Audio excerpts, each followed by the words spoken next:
This is Makatbong United Methodist Church Podcast. Jesus-centered, making disciples. Welcome. It should be till Sunday, kaya lang po ay natapos ng maaga yung mga pag-uusapan. I-expose po sana nila kami sa mga churches doon. At may church po tayo doon na yung taas, ang capacity ay pwedeng maglulan ng 600. At yung ilalim ay kanilang lugar ng fellowship, kainan. Napakalaking kapilya at napakalaking compound po. Meron silang elementary and high school. Napakalaking eskwelahan po sa Aldersgate sa Angeles, Pampanga. But hindi na po ako na-expose sa ibang mga churches, pero ang larawan daw po ng Pampanga ay halos ganun. Napaka-unlad. At sa biyaya ng Panginoon ay ginagamit sila ng Panginoon sa pagmamalakayan ng kaluluwa roon.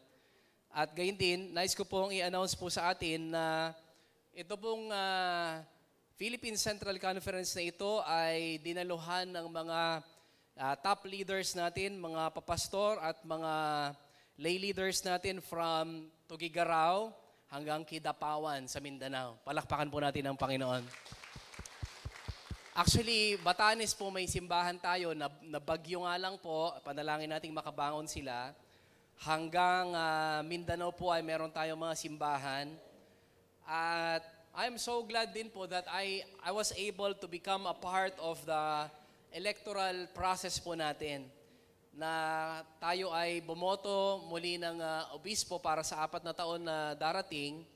At ang ating mga obispo po ay, kung meron tayong larawan dyan para ma-familiarize po tayo, ang bishop po ng Baguio Episcopal Area, mula Balok pataas hanggang Batanes. Kung kayo po ay nakarating ng Gimba, iba na po ang bishop nila. Iba sa bishop natin kasi iba na po ang nasasakupan. Ang atin pong bishop sa Baguio Episcopal Area ay si Bishop Pete Torrio. Ayan po yung nasa gitna.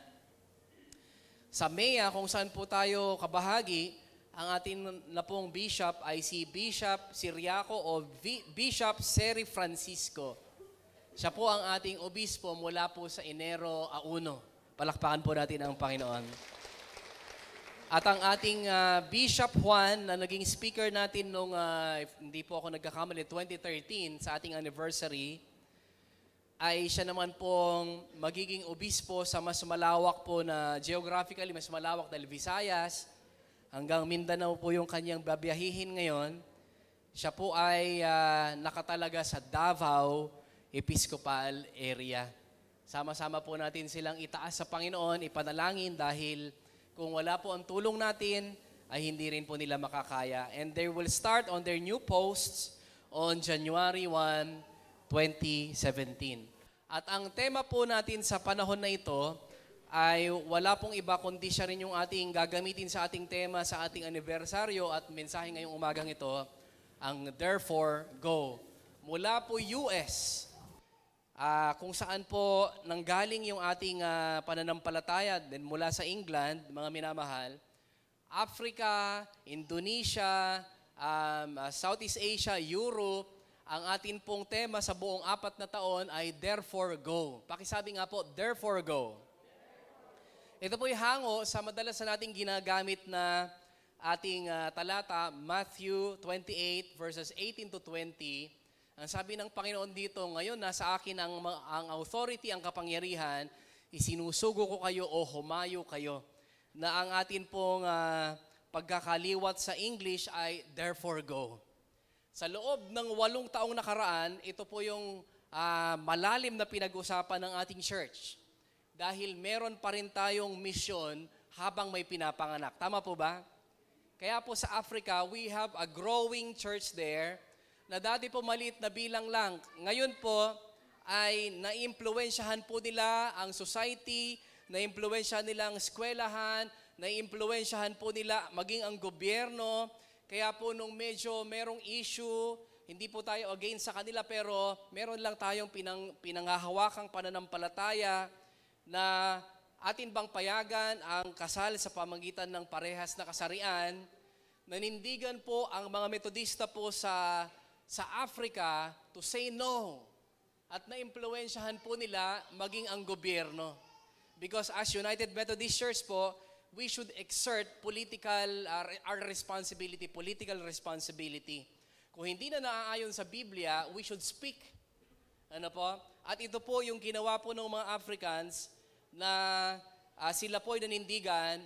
We believe in God of the Bible, we believe in the Bible, at mananatiling ang pagsasama bilang mag-asawa ay sa pagitan ng babae at lalaki.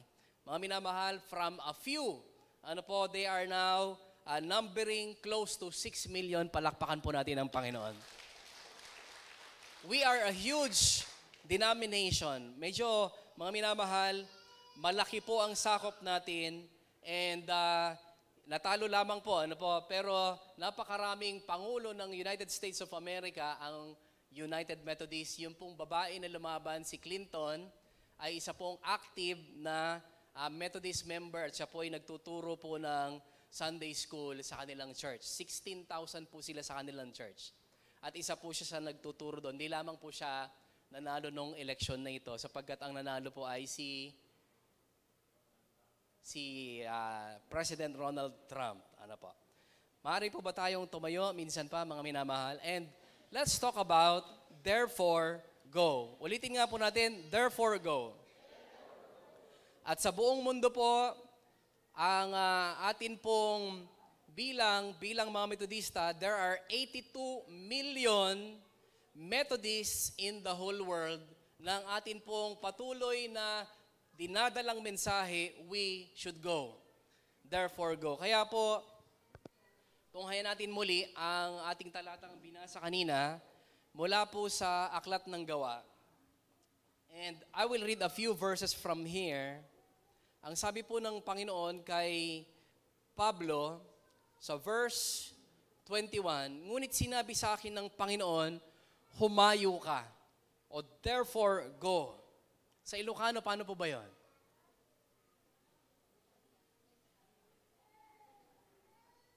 Hello po, sino pong pwedeng magbigay sa atin ng Ilocano version ng humayo ka?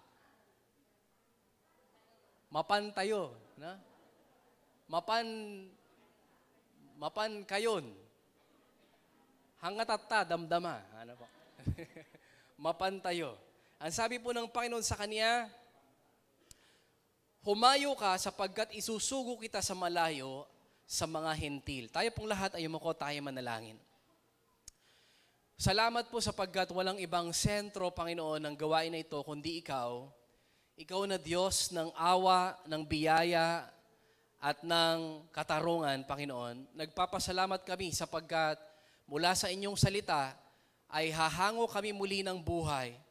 At gayon din, Panginoon, magkakaroon kami ng lakas upang sa paglabas namin sa gusaling panambahan na ito, dalhin namin ang inyong salita sapagkat ang iyong salita ay kailangan ng buong mundo.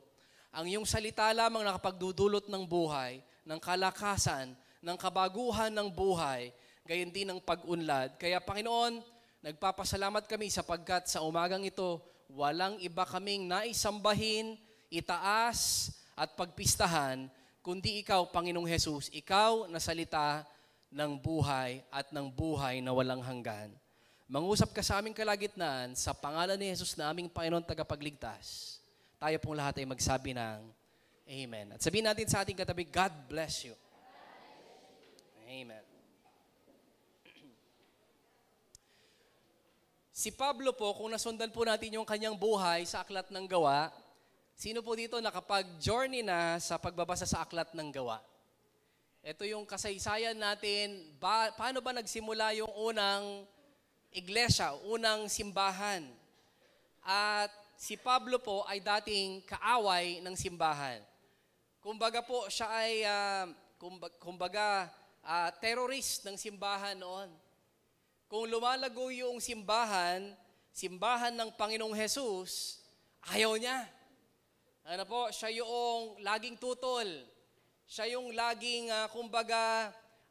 ang nais na gawin ay pigilin o patayin, umabot sa lundo na patayin yung mga Kristiyano, yung mga mananampalataya. Sino pong masaya na ngayon tayo nabuhay, hindi nung panahon na yon? Ano po? Dahil, bakit? Actually, nangyayari pa po yun sa ibang bansa. Sa Mindanao po, nangyayari pa rin yung persecution sa mga pastor nating Metodista. Halimbawa po, tatawid po sila ng baha, tatawid. At may mga tulay po doon na sineset up ng mga ibang relihiyon. Sila po ay sisingilin, halimbawa, dapat ng 50 pesos lang sa pagtawid, sila po ay sisingilin ng 200 pag nalamang pastor. Yung mga Kristyano po doon, sinisingil ng mas mahal. O kaya, hindi na patatawirin. Kapag meron sila, na sa Aurora po, may mga ganun pa rin, tatawirin mo yung kasi nag-overflow sa daan yung tubig, yung iba po, pagtutulungan nila sa halagang 50 pesos, tatawid yung motor pag bumabagyo po. Kaya lang po sa Mindanao, pag nalamang Kristyano ka o nalamang pastor ka, you will be persecuted. Alam niyo po, nung panahon na yon, yung ating church, merong maigting na persecutor, tagapigil, galit na galit siya, humihinga siya ng galit laban po sa church ng Panginoong Hesus. Ayaw niya ito yung mangibabaw. Ayaw niyang ito yung umunlad. Ayaw niyang ito yung makilala sa kabila ng may nakikita siyang tunay na mga pagbabago, pag-unlad, kagalakan sa buhay ng mga tao. So si Pablo po ay galit na galit sa church, but afterwards, nung makilala niya yung Panginoong Hesus, pakisabi nga po yung pinakamatamis sa pangalan, Jesus. Nagkaroon ng pagbabago sa kanyang buhay. Yung kanyang dating passion, yung kanyang dating urge to destroy the church, sirain yung simbahan, durugin ito, walan ng kapangyarihan, ginamit niya yung kanyang passion na ito para naman ipakilala yung Panginoong Hesus. Mga minamahal, meron siyang drive. Pakisabi nga po, drive. Kaya po, Paul is a person who is always on the go. Pakisabi nga po, on the go. Pinag-uusapan natin, therefore go. So we have a person here na laging on the go. Alam niyo po, sabi nung mga, kung nabasa po natin sa part na malapit dito sa ating mga talatang kinuha, binigyan muna siya ng, mag-rest ka muna Pablo, natatakot pa rin yung mga Hudyo sa'yo, natatakot pa rin sila sa'yo dahil kasama kang pumatay ng maraming Kristyano, etc. Ikaw pa nga yung pupunta sa mga sinagoga at nag-a-announce na sino man dito ang kabahagi ng bagong sekta na ito, ipapapatay namin. Alam nyo, sabi po nung mga kapwa niya, disciples doon, pahinga ka muna. Rest ka muna. Mabuting daking ka. Tama po ba? Mabuting kinyam. Ano po? Kung ano man ang nandun. Tama. Natatakot sila sa'yo. So rest ka muna. Huwag ka munang mangaral. Ang sabi naman ni Pablo, Lord, ang totoo nga, mas maganda yung patotoo ko eh. Dati kaaway ako ng church. Dati ayaw ko yung church. Pag ako nagsalita, naku Lord, matututo sila. Dahil sa, ang laki nung turn around ko. Sabi niya, ang laki nung pagbabago ng buhay ko. Pero mga minamahal, alam niyo po, may tagubilin yung Panginoon sa kanya, and we will talk about that later. But we know that Paul is a person who is always on the go. Laging gusto na sumugod, ano man ang kanyang suungin para sa Panginoon at para makilala ng mas maraming tao ang Panginoong Jesus. Now, mga minamahal, bakit ba natin ito pinag-uusapan?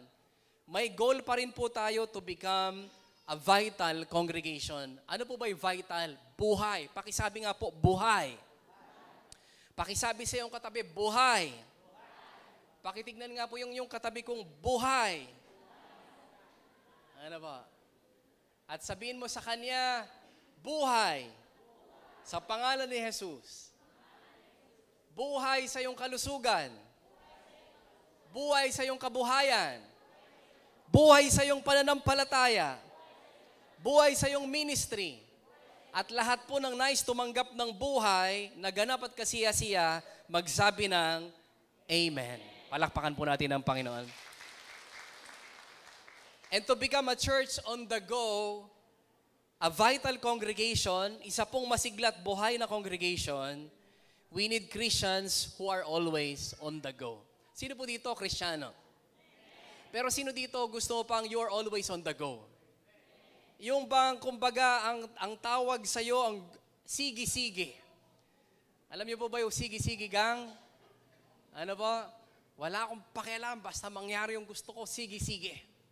Ano po, kung meron silang nakursunadahan, ay bahala na kung anong mangyari dyan, nakuha na ng CCTV o ano man, basta magawa nila yung gusto, sige-sige.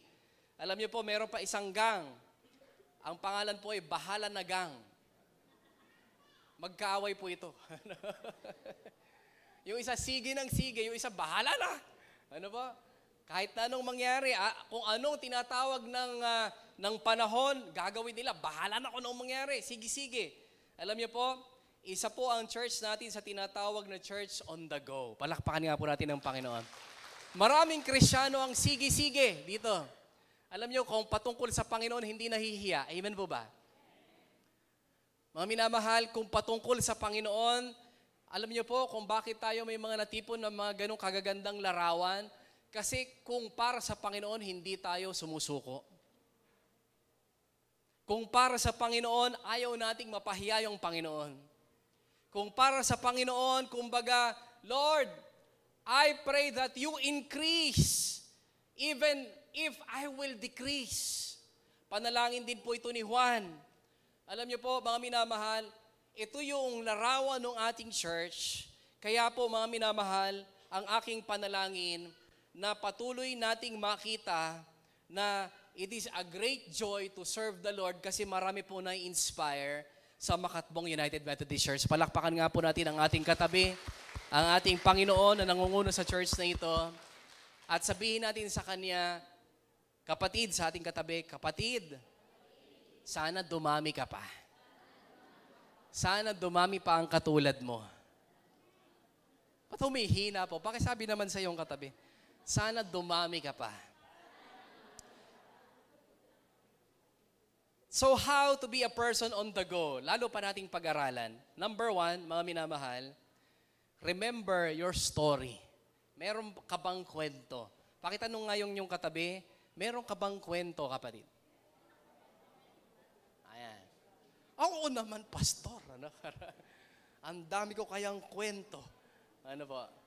Mga minamahal, ang tinutukoy pa nating kwento dito ay yung kwento patungkol sa Diyos na nakialam sa buhay mo.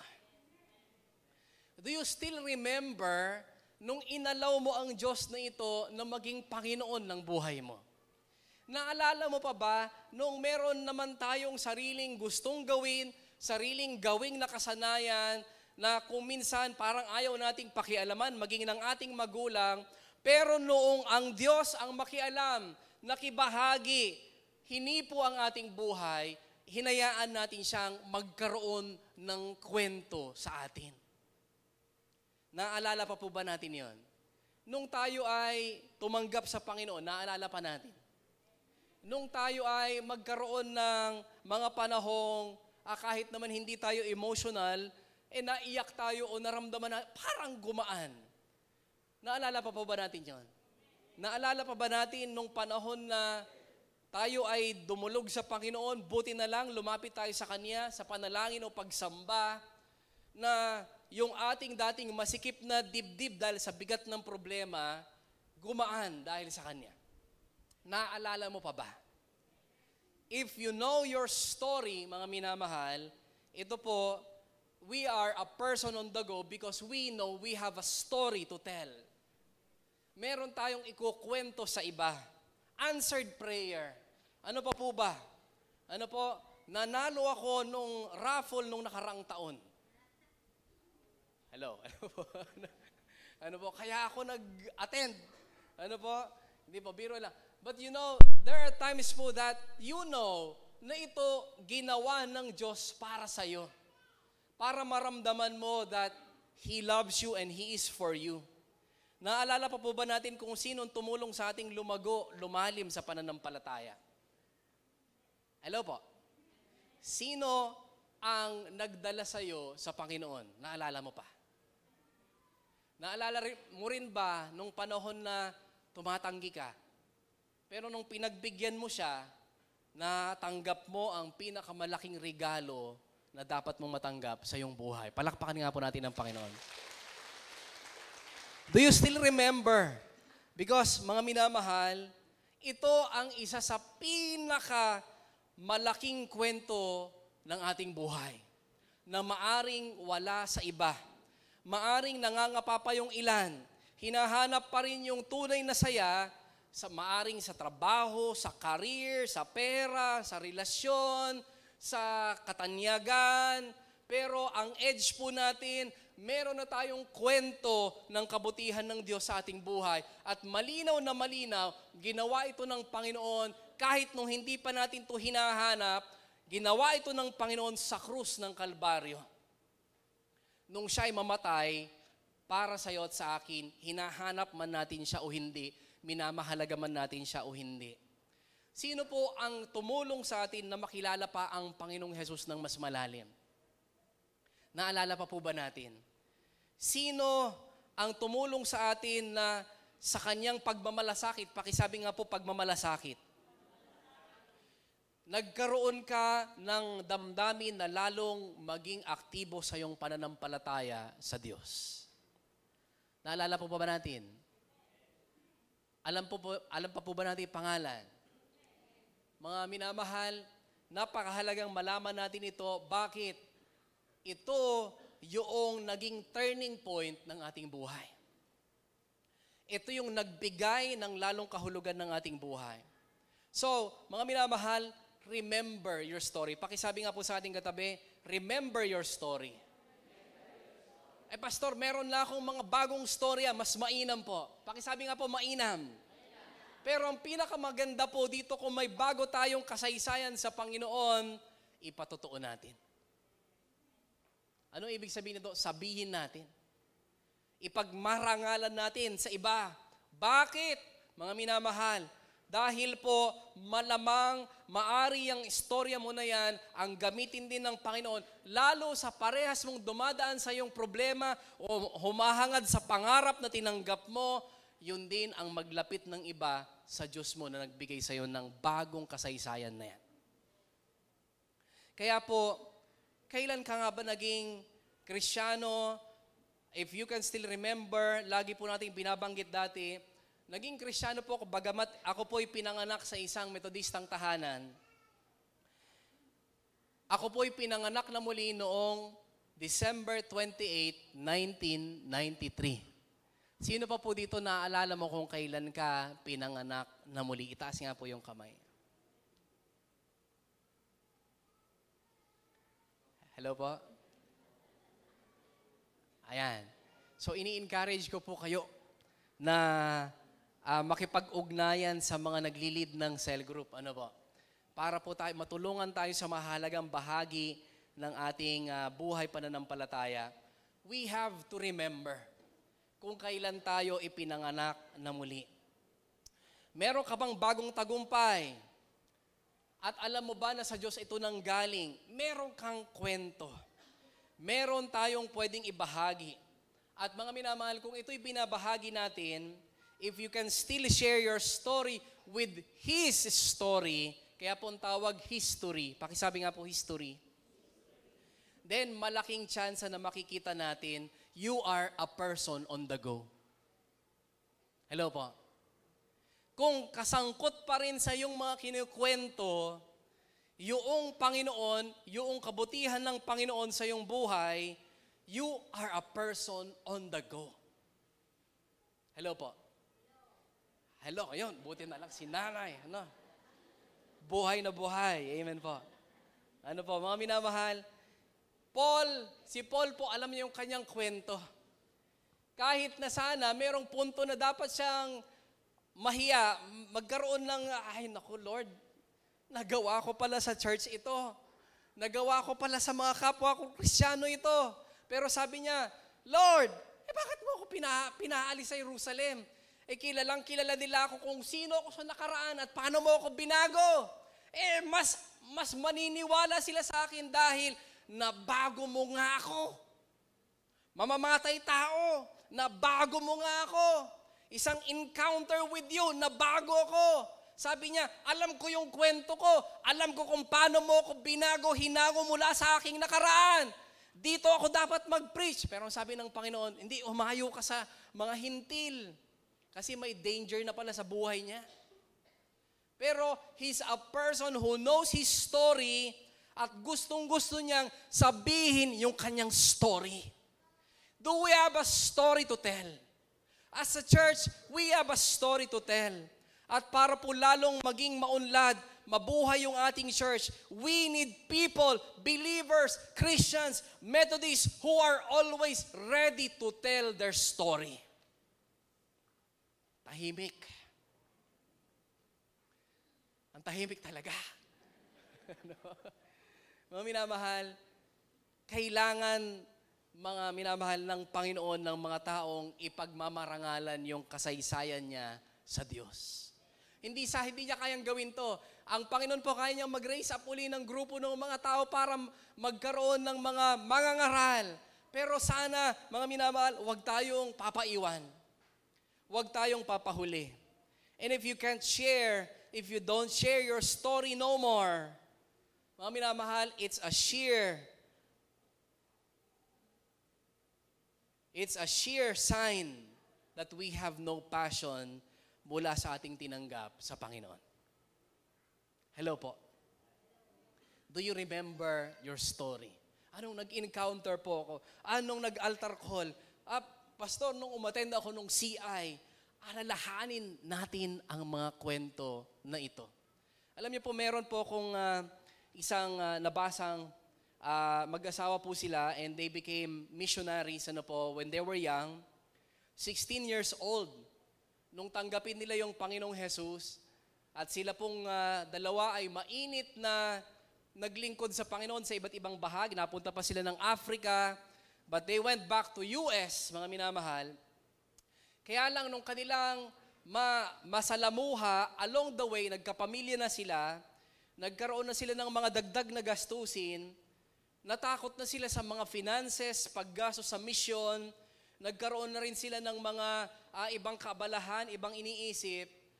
Medyo nag-die down yung kanilang mission, nag-die down yung kanilang passion. Ang sabi ng kanyang asawang babae, ang sabi niya sa kanyang asawa, honey, talk to your 16 years old you. Kausapin mo yung ikaw nung 16 years old ka pa. At nang maalala mo yung passion mo noon, maalala mo kung sino ka noon, kung gaano ka kaapoy sa Diyos noon, na kahit na anong mangyari, sumusugod ka sa mission. Why? Because we have a story to tell. Meron tayong ikukwento. Mga minamahal, Number 2, let's talk about remember. Pakisabi nga po, remember. Yung una, remember your story. Number 2, remember the why. Pakisabi nga po, why. Why you do something. Bakit mo ba ginagawa itong mga bagay na ito? Napaka-importante po sa atin na Kristiyano man o hindi, na malaman natin kung bakit tayo buhay. Tanong nga po yung iyong katabi, bakit ka buhay? Bakit ka nagluluto ng agahan? Kasi pag hindi mo na alam bakit ka nagluluto ng agahan, mabigat na sa loob mo. Tama po ba? Lalo na kung hindi naman ikaw yung kakain ng agahan. Pag sasalo ka na, ubos na. We always have to know why. Bakit ba tayo buhay? Why have you become a Christian? Bakit may kwento ka na nabago ng Panginoon? Bakit nandito ka sa UMC? Bakit mo ginagawa itong mga bagay na ginagawa mo? And knowing the answer to the question why, nagbibigay ito ng passion o apoy. Pakisabi nga po, apoy. Last week, inawit natin yung about fire. Fire, burn, ano po? Sabi nung panalangin nung kanta, Lord, let your fire burn within me. Mag-apoy. Kasi po, kapag may apoy tayo, buhay tayo. Pag wala na tayong apoy, parang kandila lang po yan. Hello po. Kapag walang apoy, patay yung kandila. Tama po ba? Kapag may apoy, buhay yung kandila. Hello, tama po ba? Masyadong malalim po ito. Hindi, joke lang. Kaya, mga minamahal, remember, bakit nga ba ako nagsisele group? Bakit nga ba ako nagsisimba? Kapag po nawala ito, mga minamahal, baka mamaya-maya, wala na rin yung apoy mo para sumamba. So remember your why. Pakisabi nga po, alalahanin mo. Tulungan niyo po ako mag-preach. Abutin natin ang isang balikat, ugain natin, sabihin mo sa kanya, alalahanin mo. Bakit tayo sumasamba sa Diyos? Sumasamba tayo sa Diyos dahil may Diyos tayong mabuti. Meron tayong tatay sa langit. Meron tayong Diyos na nagpapagaling. Meron tayong Diyos na alam kung anong mga pagsubok na dinadaanan natin. Meron tayong Diyos na higit pa sa nalalaman natin, concern sa atin at umiiyak kung umiiyak tayo. Nakikigalak kung masaya tayo. Karapat dapat bang sambahin ang Diyos na ito? At lalong higit mga minamahal, wala tayo kung wala siya. Kaya kailangan nating lumapit, dumulog sa Diyos na ito. At ang pangako naman ng Panginoon sa lahat ng lumalapit, kumakato, humihingi, ay bibigyan ko. If you have forgotten, meron naman akong lakas, meron naman akong talino, may pagpapala naman ako without God. Mga minamahal, definitely, you have lost your why. Bakit tayo sumasamba? At mga minamahal, huwag nating kalimutan ito na alamin, tanungin, magtatapos uli ang taon. Halimbawa po, Lord, bakit ba umabot pa uli ako ng January 1? Hello, hindi naman po suicidal na, Lord, bakit ba buhay? Hindi naman po ganun po. But let us ask, Lord, ano pa ba yung mission ko? Ba't buhay ako ngayong 2017? Pagdating po ng 2017. Hello po. Habang marahil nagpapaputok yung marami,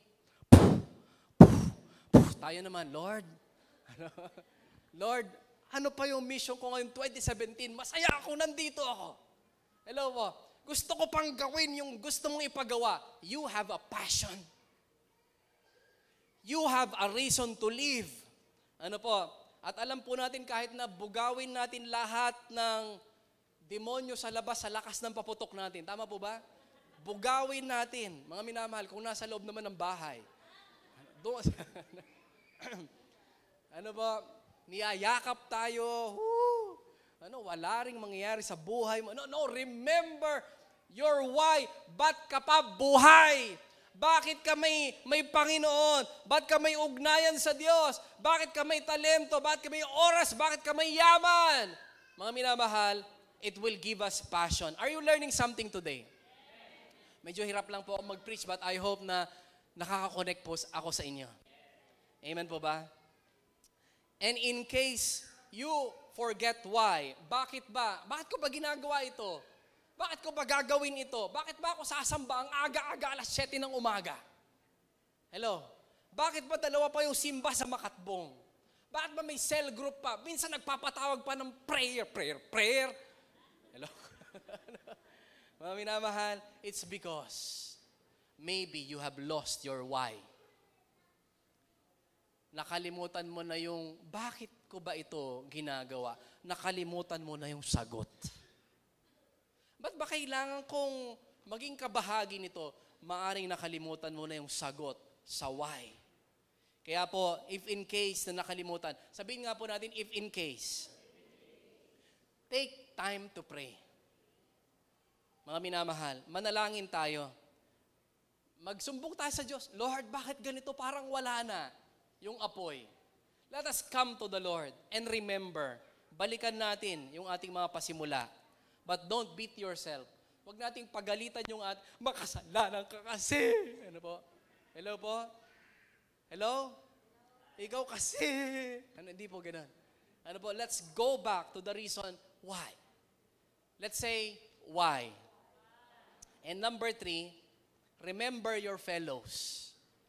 Naalala niyo po ba yung salitang fellowship? Yung pong fellows nakasakay sa isang ship. Kaya fellowship. So remember your fellows. Pastor, ano ba yung fellows? Kasama. Pakisabi nga po, kasama. Alalahanin natin yung ating mga kasama because you cannot do that alone. Ang hirap po na maging masigla sa isang bagay na gustong-gusto mong gawin kung nag-iisa ka lang.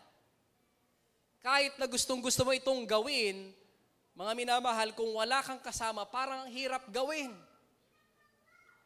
You need to be with those who are doing it. Dapat tayong makasama sa mga ginagawa ito. We have to be part of the people who are going, who are always on the go. So pakisabi po sa ating katabi, don't be alone.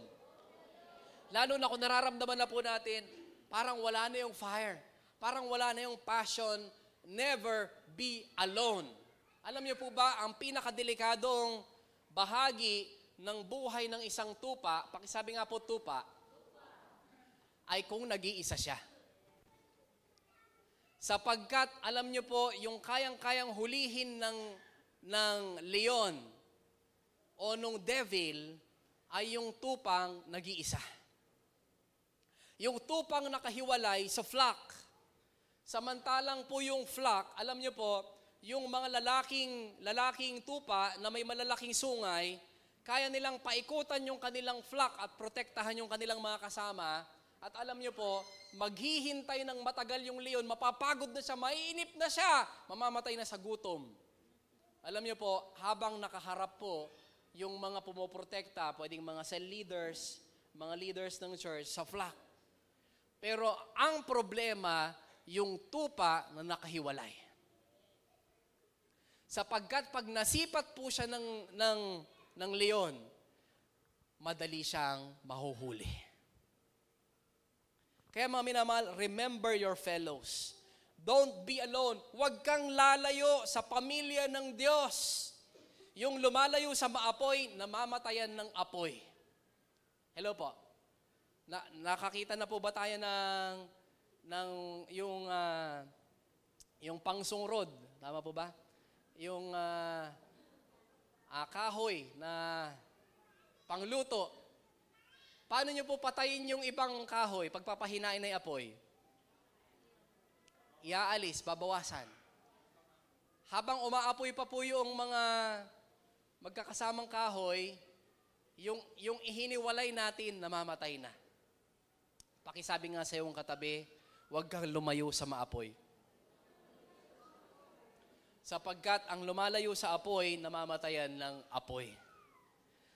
Doon po sa aking dinaluhang Philippine Central Conference, ang galing po nila sa parliamentary procedures. Pastor, ano ba yung parliamentary procedures? Ito po yung ginagawa po sa Senate o ginagawa po sa Congress. Ang gagaling po nila. Aamin po ko, ang dami ko pa palang dapat pag-aralan, sabi ko sa sarili ko. Alam niyo po sila yung, Mr. Chairman, naririnig niyo po ba ito sa TV? Mr. Chairman, you are out of, your motion is out of order. Those who are in favor, say aye, say nay. Alam niyo po, sabi ko, gustong-gusto ko itong gawin na dati. Parang gusto kong pag-aralan uli because almost everyone in our midst, ginagawa po ito. You know, mga minamahal, gayon din po sa buhay po natin.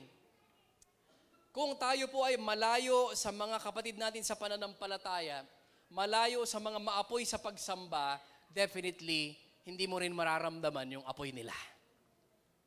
Hindi mo rin maiuwi, mararanasan yung apoy nila. Why? It's because you are far from them. So remember your fellows. Kung sakaling natagpuan mo, medyo malayo na yung puso ko dyan, mga minamahal, sama ka uli. Pakisabi sa iyong katabi, sama ka uli. Sa nagbababad sa pagsamba, alam niyo po, kung saan ka nagbababad, doon ka na in love. Hello po. Kung sino yung tinitigan mo ng tinitigan, doon ka na in love. Tama po ba yun? Alangan naman sa katabi ka niya na in love. Ano? doon sa tinitigan mo, doon sa pinag-ukulan mo ng panahon, doon ka umaapoy ng pag-ibig. Hello po? Andyan pa po ba kayo? Hindi ko akala yung mga nanay ang makarelate dito. Ano? Kung sino yung tinitigan mo, doon ka may in love. Sino yung pinaglaanan mo ng panahon, doon ka umaapoy ng pag-ibig. Sino yung pinaglalaanan mo ng panahon na obserbahan, doon ka sumasaya, napapalapit yung puso. Halimbawa po, sa pagsamba, nagbabad ka. Dati hindi mo naman ito interes. Hindi ka nagmamadali. Tinatapos mo talaga. Mga minamahal, doon ka rin nagiging masaya. Tama po ba? Pero kung nagmamadali ka naman, nagbayag mo, apo, kailanman di ka mag-i-enjoy. Hello po? Mga minamahal, it's because yung pinaglalaanan mo ng panahon, pinaglalaanan mong makasama, you fall in love. Mga minamahal, meron ka ba dito mga minamahal na panahon na nasa meeting ka and you were not able to enjoy the meeting is because you're always looking on your clock, your watch. Kasi may gusto kang paglaanan ng panahon mo. Mga minamahal, kung sa pagkakataon po na ito nare-realize natin, oo nga kapag kung saan ako nagbababad, doon ako nagiging masaya. Nung nagbabad ka sa cell group, masaya ka. Nung wala ka pang dahilan, ang saya-saya mo. Nung wala ka pang ibang, kumbaga, paglaanan ng panahon mo, kay Lord ka. You know, mga minamahal, it's time for us to go back. Spending time with the people whom, alam niyo po, mga minamahal, meron pa nung apoy na ito. Hawa-hawa lang po yan, mga minamahal. Gayon din po sa pagbibigay for 1 month. Pinag-usapan natin to pero hindi persahan ito, mga minamahal. Pero kung saan napupunta yung yaman mo, nandun din sumusunod yung puso mo. Gastusan mo yung anak mo, napapamahal lalo sa anak mo. Ano po? Bumili ka ng isang bagay, tustusan mo, lalo mo namang gustong tignan. Paggawa ka ng bahay at habang ginagastusan mo ito, lalo mo tinitignan kung anong progreso. Why? Because wherever your treasure is, your heart follows. Sino po dito mahal mo yung simbahan? Gastusan yung simbahan, wala sa'yo. Tama po ba? Gastusan mo yung anak mo, it's because you love your child, wala sa'yo. Kaya po tuwing binyag, lagi ko pong sinasabi, sino dito yung napakain yung anak sa umaga, sasabihin, anak, last na yan ha? Na-hospital ka na nung January, wag ka nang ma-hospital uli. Hindi pwede. It's because if you love, you keep on spending. Tama po ba? Palakpakan nga po natin, Panginoon. Subukan mong galingan ang iyong sarili sa paggawa ng yung mahusay. Masisiyahan ka dahil nagbababad ka roon. Subukan mong galingan ang iyong sarili sa paggawa ng dahilan. Huhusay ka rin gumawa ng dahilan. Hello po. Sumama ka sa grupong madahilan, pati ikaw madahilan na rin. Hello po. Hello? Ay, tara sa cell group. Ay, naku, baka dati lumabas nga leon ta. Hello? Baka may dumaang leon, makagat pa ako. Ano, cell group lang, may leon na. Ang dami ng dahilan. Hindi mo na rin alam kung totoo yung dahilan mo. Mga minamahal, there are times that we need to be alone para balansehin yung mga bagay-bagay. Pero mga minamahal, kailangan din natin bumalik sa grupo. Sometimes we prefer to be alone, umiyak sa Panginoon. Yes, we are entitled to cry to God. Ano pa? You need to be alone and hide sometimes. Pero kailangan din nating bumalik sa ating fellowship. Kailangan nating bumalik sa ating mga kasama if we want to be a person who is always on the go. Pwede ko po ba kayong anyayahang tumayo, mga minamahal?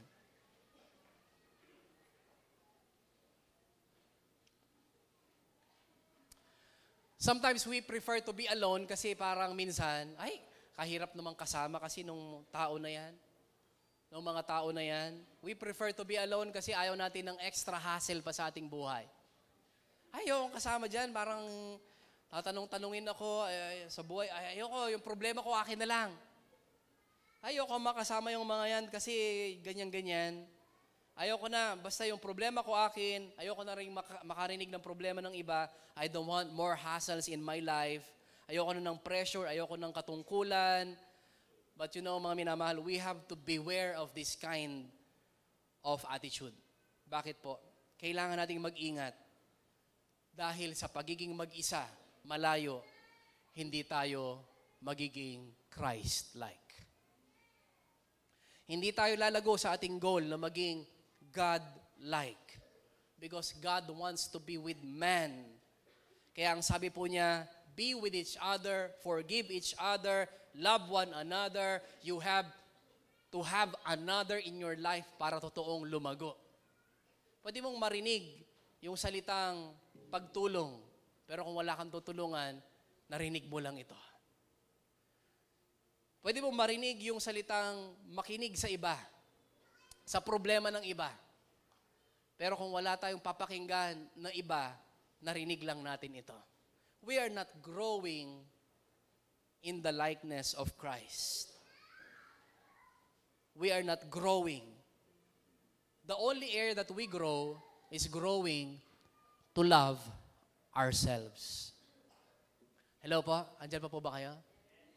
And when we love ourselves the most, that's the most dangerous thing that can happen to us. We become self-centered, not Christ-centered. Meron po isang cell leader na binisita yung isa sa kanyang member. Ito nga po yung kwento. And I know you're familiar with this. Sakto po, nagluluto po sa kahoy yung kanyang nadalaw na cell member. At hindi po sila nag-usap, nagkakahiyaan marahil. Ang hirap din naman po na makipag-usap agad sa medyo matagal mo nang di nakasama. So, walang tumawid na salitaan sa kanilang dalawa.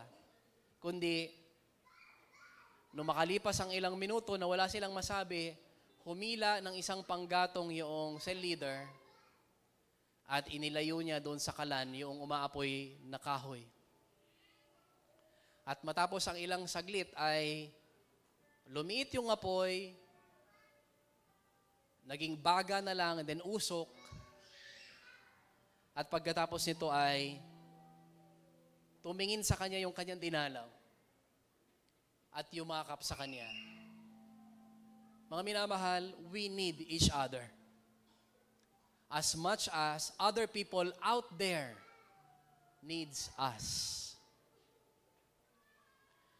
The church is not called to be perfect people. Hindi naman tayo talaga mga perfect, mga minamahal. But we are called to preach love and to love the world. Kahit na mahirap kasama, mahirap unawain,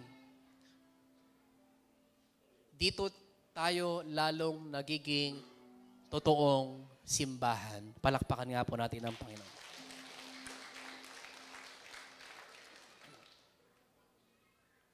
So, brothers and sisters in Christ, let's go. Sana huwag dumating na sabihin sa atin ng Panginoon, ang sabi po sa verse 18 ng talatang ating binasa, sabi ni Pablo, nakita ko si Jesus na nagsasabi sa akin, bilisan mo, umalis ka agad sa Jerusalem dahil hindi tatanggapin ng mga taga rito ang patutuo mo tungkol sa akin. Mga minamahal, I hope that as we talk about therefore go, we will go. Because we have no other choice. Kasi po, mga minamahal ko, hindi tayo maniwala sa patutuo na ito, sa sinasabi na ito, yung dyablo patuloy pa rin on the go. Nangaagaw ng buhay, naninira ng buhay, nagnanakaw ng mga opportunities, nagnanakaw ng tamang pag-iisip, maaring sa iba't ibang impluensya o maaring sa droga, pornography, kasakiman, sa pamamagitan ng kapangyarihan at iba pa. The devil is always on the go. Should we also be on the go? Hello po? Kailangan din bang tayong mga Kristiyano should always be on the go? If we will not go, mga minamahal, the devil will always go. Sirain, agawin ang lahat ng pwedeng kunin.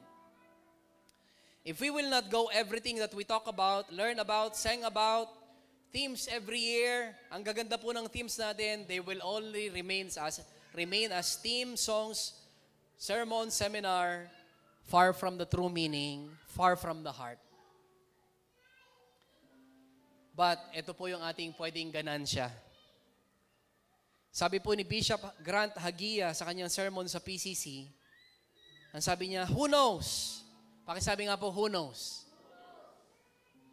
Sinong makakaalam na yung iyong pinaglilingkuran, yung iyong hinuhubog, yung iyong dinidisciple, yung iyong iniimbita, yung iyong sinesel group will become the next teacher, will become the next business owner. Ang kaibahan, Kristiyano sila. May kabaguhan sa buhay. Who knows, sabi niya, that the next pastor, next deaconess, ay nasa ilalim ng iyong pag-iingat. Hello po, maaring mga bata na ating tinutulungan ngayon. And who knows, sabi po ni Bishop Grant Hagia, that the next president ay nasa ilalim ng iyong pangangalaga. What a future, sabi niya. What a great future. Kaya po, therefore go, keep on serving the community, the younger generation, dahil ito po ang ating why. Ito ang bakit tayo buhay, to serve, to love, to become like Christ. Pwede po ba tayong yumuko at sama-sama tayong manalangin? Ama, salamat sapagkat hindi aksidente na kami naggagayak para sa anniversary. Kami naggagayak para sa papasok na taon, Panginoon. Nagpapasalamat kami sa kabanalan ng oras na ito na patuloy naming ninanais, inaasam na maging mga tao ninyo para sa mundong ito. We thank you, Father, sapagkat patuloy naming nakikilala na kami ang asin at ilaw, wala nang iba, kundi ang church, para sa pagbabago ng mundong ito. Lord God, we ask you, let us be the people whom you would like us to be. Panginoon, tulungan niyo kami, Panginoon, na magpatuloy na ang aming mga buhay maging handog para sa iyo. Magdala ng liwanag, magdala ng pag-asa, magdala ng kabaguhan sa mundong uhaw, sa kabaguhan, sa mundong uhaw, sa pag-ibig, sa mundong uhaw, sa presensya ninyo. Tulungan nyo kami bilang simbahan at gamitin po ninyo kami. Ito po ang aming sama-samang panalangin. Sa pangalan ni Jesus na aming Panginoon tagapagligtas, lahat ng anak ng Diyos ay magsabi ng Amen.